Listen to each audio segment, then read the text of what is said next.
Okay, you'll be late today. Okay. Yesterday I talked about a little bit about Greek and everything. Today we're going to need to hurry. But my point today is I really want to encourage y'all to try to learn it yourself. This is wonderful. This is wonderful. It will really help you go deep and understand exactly what the Bible's really saying. Now, I'm not the best at Greek, but I feel, kind of comfortable with it, and I know how to learn. I'm still learning a lot. I know how to learn. That's what I want to encourage y'all to do. So I'm going to show you some resources that will help you.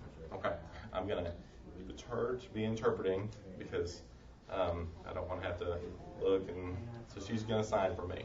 Okay, so I'm going to switch it to her. You can't just go over this Greek, English, and everything. No. Same time. Okay. I have a handout.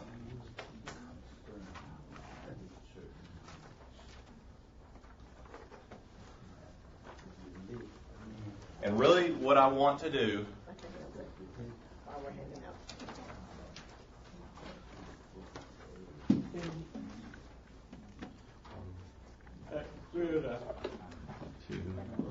Need more copies? More copies? Yeah. While they're still on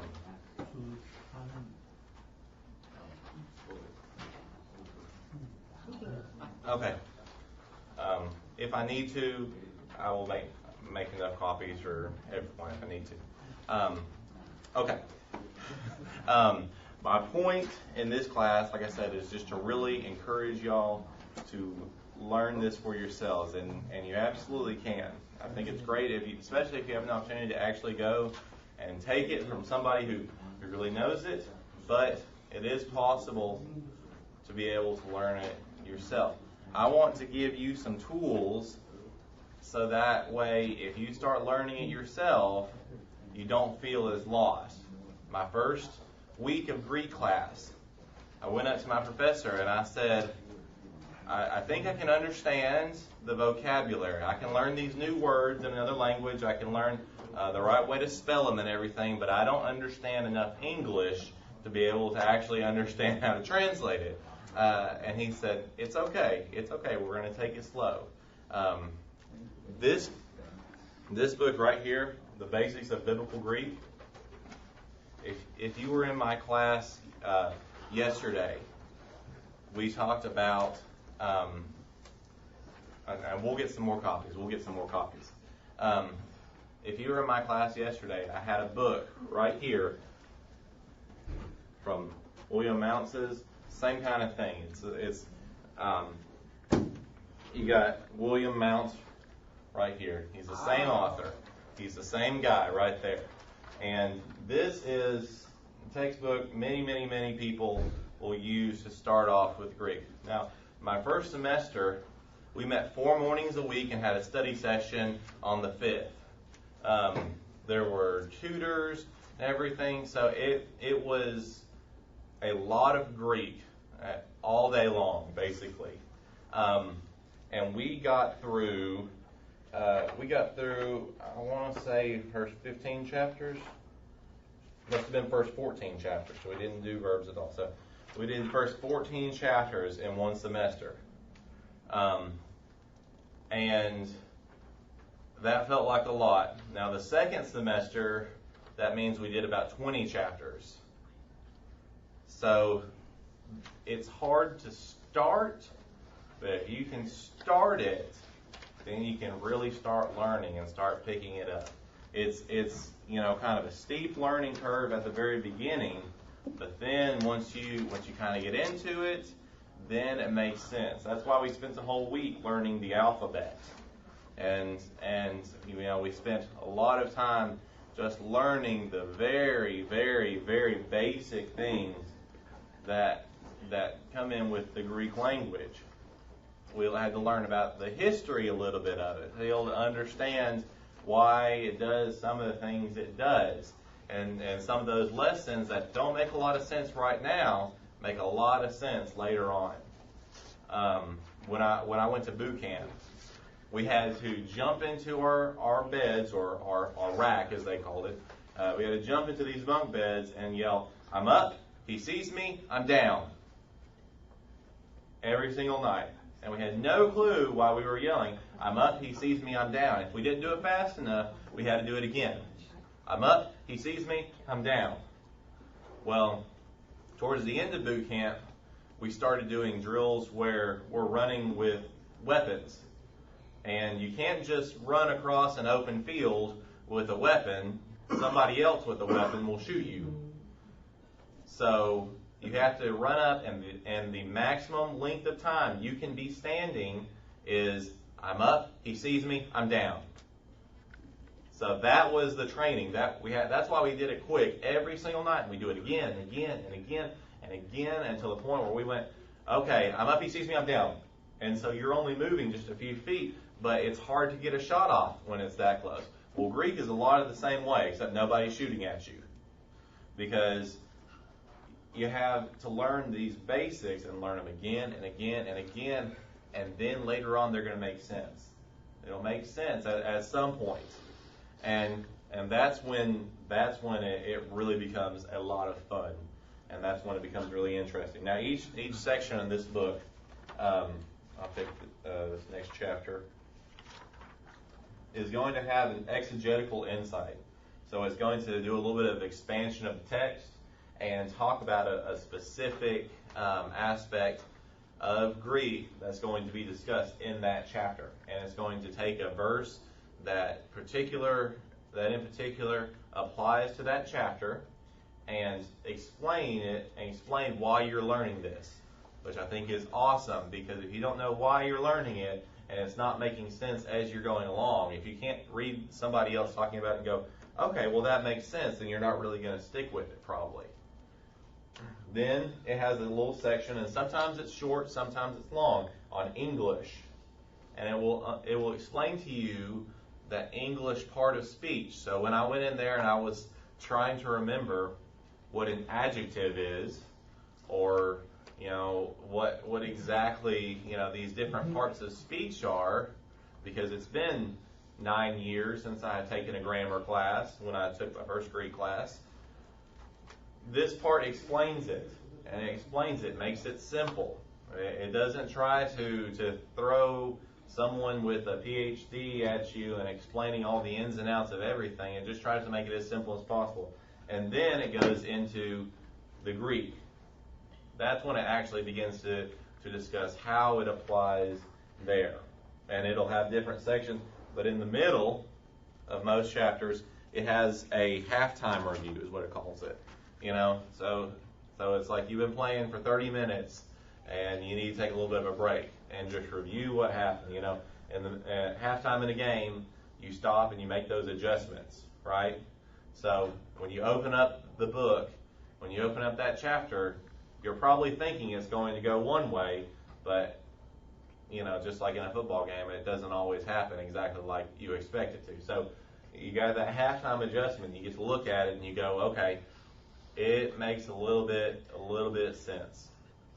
And I kind of get what we're talking about here. And then at the end, once it's finished talking about everything for that chapter, it has a summary.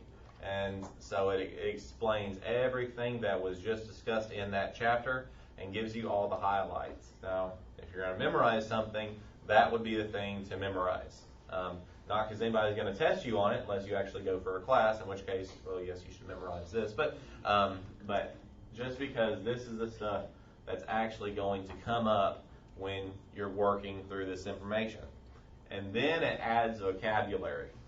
Now, one thing that's really neat about this is just in English and ASL, there are words we use more than others. Now, there's a lot of vocabulary in every single language, but instead of just going through the A's or in this case the alphas for Greek, it goes through the words that are most commonly used. So, after your first lesson,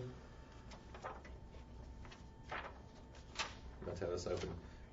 The first time it throws any Greek vocabulary at you, it's in chapter 4, not 3. You end up already knowing 11.5% of the words in the New Testament. And it's simple. It's proper names. And, proper names are easy to remember, right? When you first introduce yourself to somebody, they sign their name, and then they give you a name sign. I'm Ryan. Right?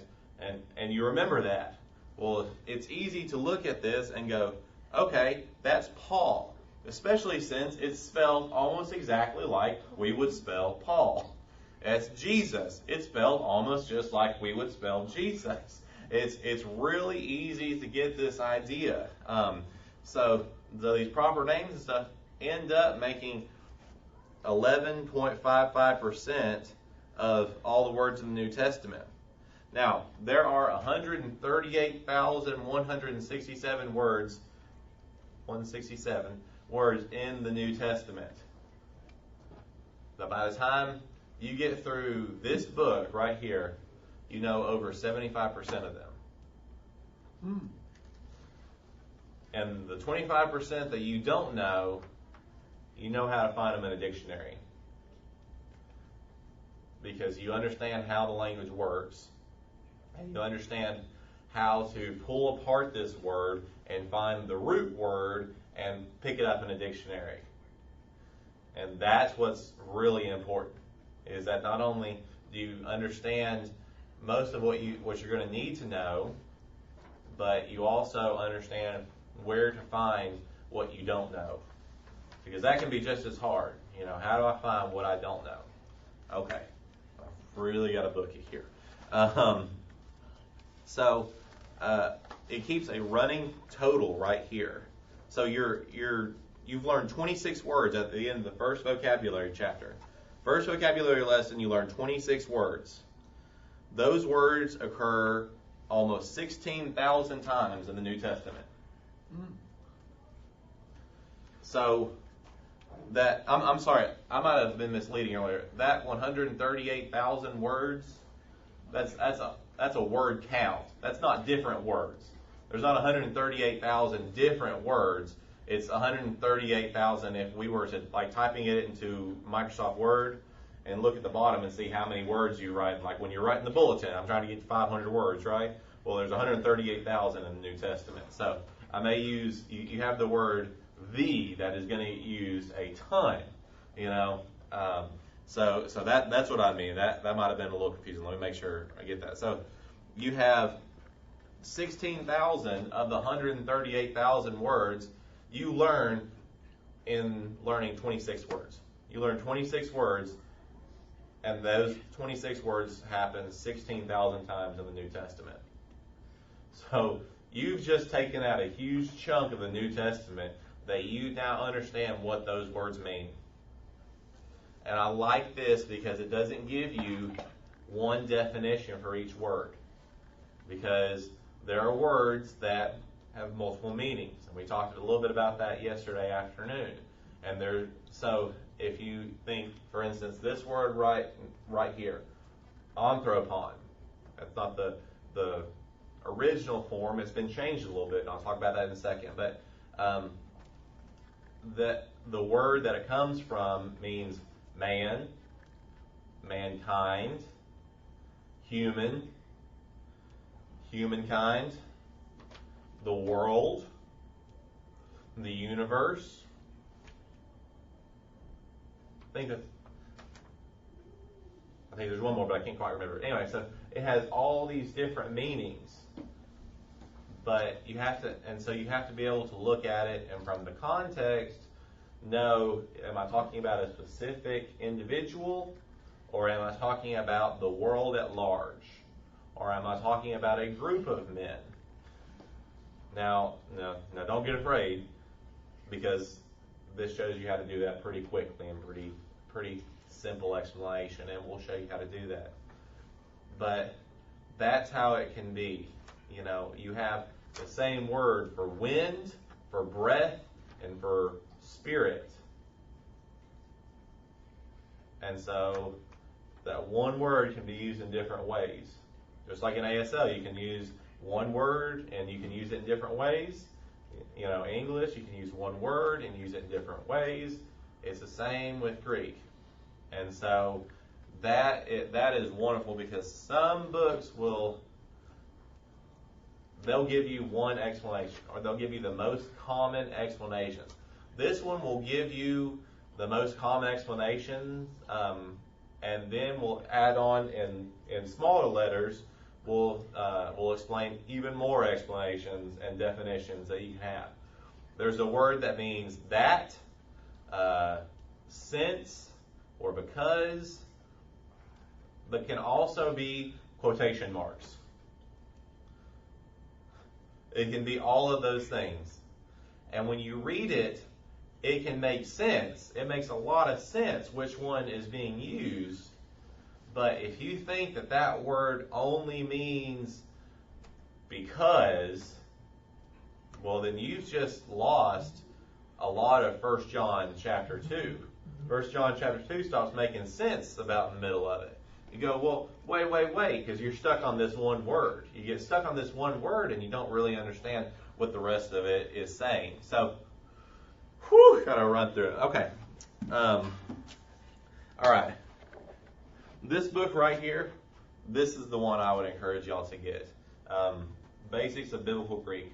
I've read a few other books and I didn't really get them. But this one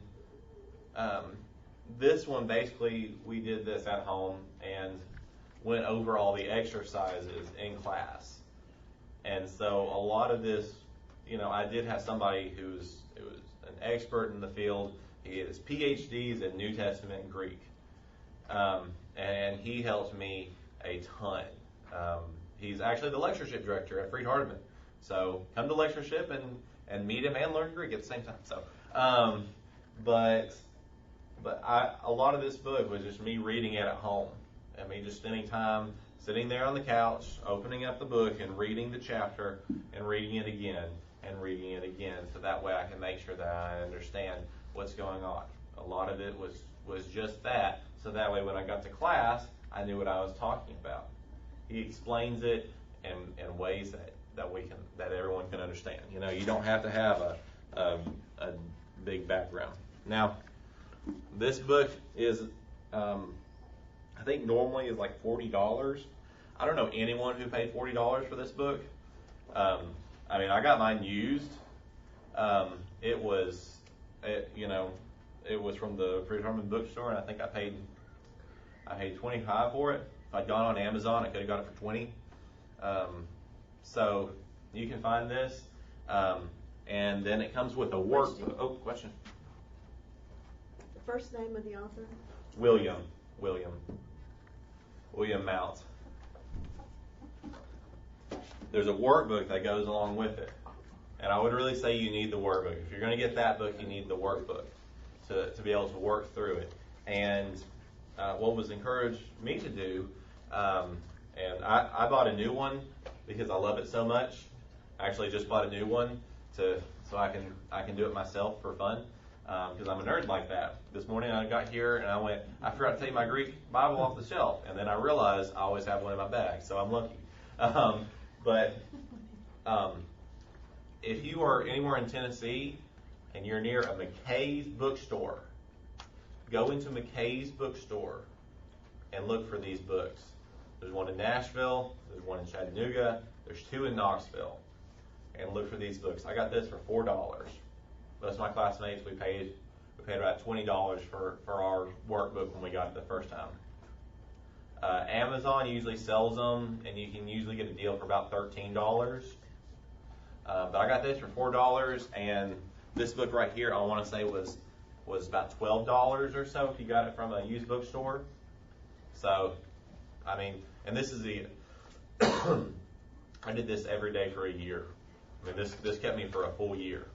And we didn't even finish it.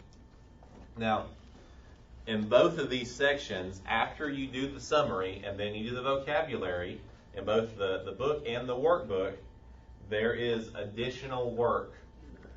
So if you want to go through it, you can go through it twice because there's all the additional work at the end. And the additional work really keeps you honest. It really keeps you honest because it doesn't just use words and phrases from the New Testament. It doesn't just take the New Testament. It will throw some Greek Josephus at you. It'll do Josephus. It'll have the Septuagint. It'll have different classical Greek in there. Just to kind of see how you do with that. It's different, but it'll throw it at you just to kind of see how you can do. Now, you might be thinking, how on earth am I going to use this book to learn Greek? Because I have no one to check my answers, right? I have no one who can check and tell me if I'm right.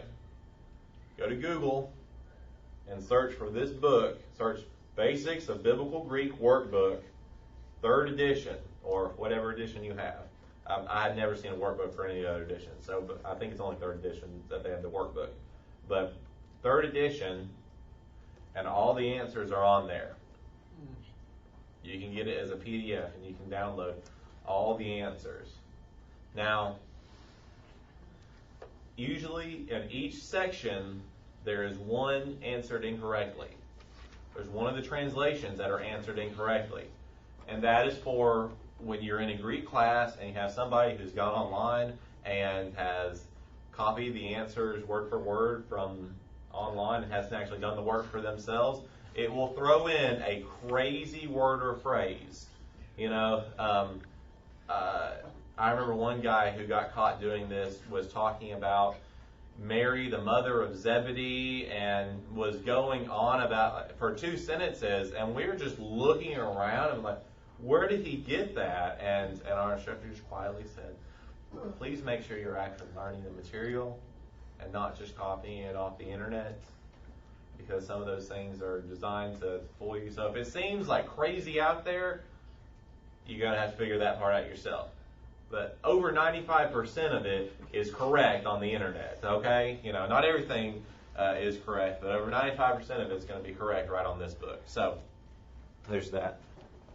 This is another simple little book. I think I bought this book $2, blue sticker. I think that was $2. Bought this book for $2 at the bookstore, and it lists every single Greek word by occurrence. So this book does not list them by how often they occur. Although it tries to give you the most, the ones that occur the most, the first. But this book right here will give them to you in order of occurrence. So they'll have first the words that appear over 500 times. That's your first list. And it gives you all the definitions of them. And I don't have that here. Okay. Man. But you can see it goes all the way down to words occurring 10 times. So most of it is just here's the word and here's the definitions of the word. So it's lexical aids for the student of New Testament Greek by Bruce Metzger. And if you heard of Bruce Metzger, you know that he's definitely a scholar in the field. He knows what he's talking about when he talks about Greek. He's a pretty smart guy. And so is Mouse. Not taking anything away from him, but he definitely is. All right, I'm going to have to leave that. Okay, so this handout that I gave you, I'm going to go through it as quick as I can. I wanted to give you this so that if you use these Greek tools, and if you use these Greek tools,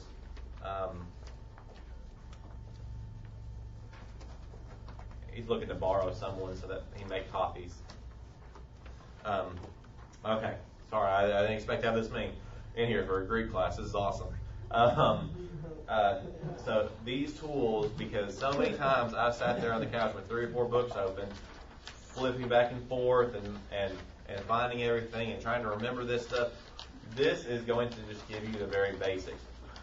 Each section of the workbook has an area called parsing. And sorry, I've been feeling that for like 5 minutes. I've been feeling it coming on. Anyway, sorry. It was felt. It was felt. Sorry. I get it from my dad. Anyway, each section is going to have an area called parsing in the workbook right here, and it's going to be a little chart just like that. And so, and you would take each word and you'll parse it, and the book will show you how. But I want to give you this tool to be able to understand what each of these words mean. And then when you pull up Blue Letter Bible, like I showed you yesterday, blueletterbible.org, and you look at all of this information, and it says present, active, and all these words is first person, or second person, or third person. What exactly all of that means. So instead of having to go back to all of that information and pull it out in the book and turn to multiple chapters and everything, once you get to the point where the book is asking you to do that, you'll understand what these words mean. But I want this basically to be your cheat sheet. I want this to be the little piece of paper that you can hold on to and help. And so I just want to go over these terms with you real quick to make sure that you can kind of maybe recall this class a little bit. Okay, so on the nouns side, on the side that starts with nouns, there are 5 different types of nouns. In classical Greek, it comes from a language where there used to be 8 different cases, but there's 5, and they've been summarized in these 5. First off, you have the nominative, which is the subject. So, in this word, the apostle speaks the word. Right there. The apostle is the subject of the sentence. It's what the sentence is talking about. So that's the nominative right there. That's your nominative. The accusative is the direct object. And this is something that I had to work on in my head. What is a direct object and an indirect object? And so I'll talk about that in a second. So the accusative, it sounds like accusing somebody, but it doesn't mean you're necessarily accusing someone. So the accusative is the direct object of the sentence. So the apostle speaks the word. What is the apostle speaking? The word. That's the object. So if I were to say, I throw the ball, I am the subject, because I'm the one that's doing it. The ball is the object, and literally the ball is the object that's being thrown. And you have the verb that's throwing. So that's what those 2 words mean. Now, the genitive case, in general, is going to show possession. It doesn't always, but I'll let William Mounts explain that to you because I don't have enough time. But the genitive is going to show possession. You know how we go apostrophe S. When we're writing, we go apostrophe S. And that shows that it's someone's. So if I were to say Ryan's ball, well, that means that it's mine. The genitive generally shows possession. So you have this sentence right here. The glory of man. Anthropo, that, I guess that doesn't help. That word right there. Of man. That's a genitive. And the book will show you how to tell these apart. It's not as difficult as it sounds. But it shows possession. So instead of saying, instead of thinking this is a subject and this looks like a subject too, what do? No. This is a genitive. And you can tell by how it's spelled that's basically an apostrophe S. So we're saying the glory of man. We're giving that possession to that person there. The dative, the 4th one, the dative is the indirect object. And so he appeared to him. Now this is a verb that kind of has a noun wound into it. A lot of times they'll leave the subject out and just give you a verb because you can tell by the verb who the subject is. The verbs will make sure that you know who the subject is, so which is really cool. But but appeared to him. That's your indirect object. So now if I say Ryan threw the ball to Randy, Ryan is the subject, the ball is the object, and Randy is the indirect object. Generally, you're going to have the Greek word to, or with, or beside. You're going to have some kind of preposition there that shows, because a lot of times the dative is also the locative, and it's your use of space. When you're signing and you assign this area to be this space, a lot of times the dative does the exact same thing. You say this area is this space when you're signing, and then you come back to that space later on. Greek will do the same thing. Later on, it'll give you another dative, and it refers back to that same space. It does it also, especially with the article, with the. A lot of times that will refer back to something it's been talking about. And it might be a chapter later, but it's really cool how it'll connect like that. Okay, singular or plural, when we talk about number, we're talking about one person or thing, or two or more people or thing. And then masculine, feminine, and neuter, those three. The gender, that's not physical gender. They may follow physical gender, but like if you were to take this word, meaning mankind, and make it plural, it probably includes women. We're talking about all of the world, so it includes women. So, if you have the word for brother in the plural, like in Matthew 12, when Jesus' mother and some translations say his brothers were coming to him, and some translations say his brothers and sisters. Well, that's because it's in the plural, and we don't know, does that mean he had brothers and sisters, or were there multiple brothers, or what was it? Well, it could be either, because it doesn't specifically say, female siblings. That's not how it says it. It just has it in general like that. But sometimes, I'm not even going to go there. I had no time to tell you what's going on about verbs. I cannot believe that it took this long to get set up this morning. I'm sorry about that. I'm going to tell you about one. If you look on the side of the verbs, and you look at about the middle where it says tense, the next to last one, it's 1, 2, 3, 4, 5, 6. The sixth one is called the perfect tense.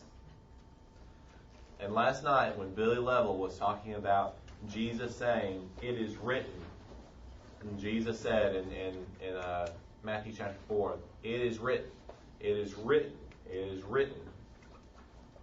He's using the perfect tense in that case.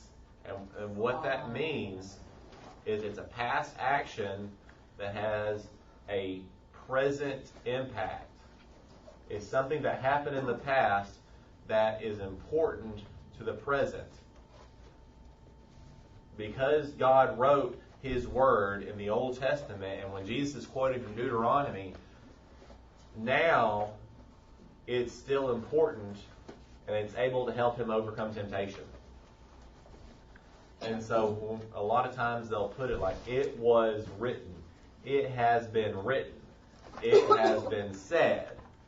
All of those phrases generally show you it's the translators trying to say this is in the perfect tense, and it's trying to tell you it's something that happened in the past that has an influence on the present.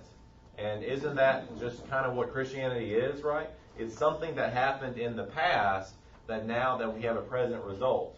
Something that happened in the past that Jesus went to the cross and He died and was crucified, that now we have, if we obey Him and we repent and we confess and we're baptized, then we know that we can have salvation. It's something that happened in the past that can have a present result. I think that is just an awesome way, and we don't really have a way of saying it like that, do we? We just don't talk like that. But in Greek, they do, and that's super awesome. So I hope that you'll learn this.